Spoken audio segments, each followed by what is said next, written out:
Og hvad der ellers måtte være behov for at være med jer. Og så skal vi lige have vores kære hjælpere til at flytte overlæggeren, så vi kan få den ind på skuldrene af Kasper Ries. Som sagt, 75 sekunder er der til rådighed for at køre turen frem og tilbage. Ellers er det antal gode meter, der går hen og bliver afgørende. Indtil videre så har vi en mand, der har gennemført. Så jeg kan forestille mig, at de antal gode meter, der kommer i spil, det også kommer til at have ret så stor indflydelse på de øvrige placeringer i disciplinen. Men næste mand, som skal ud og gå forhåbentlig alle 30 meter, det er Kasper Ries.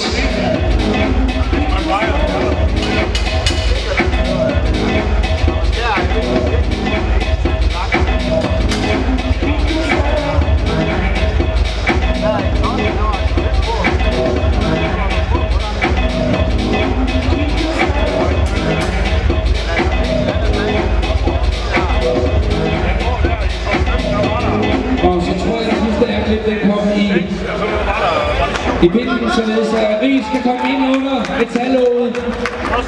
Han giver sit klarsignal til dommer fra Brunse, og det betyder, at her kan vi sætte de 75 sekunder i gang for Kasper.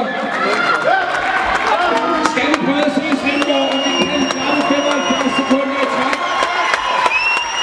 Jeg ved, at Kasper har taget en stor del af sin fanklub med. Men jeg synes lige så godt, at vi alle sammen kan være med til at bakke op her. 400 kilo, skal se han med den unge mand fra Aarhus.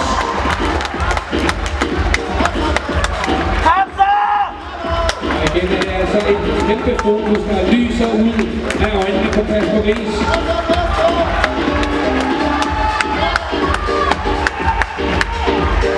Kom så Svendborg, kom så Kasper. Det er hver centimeter, man tæller i det her spil.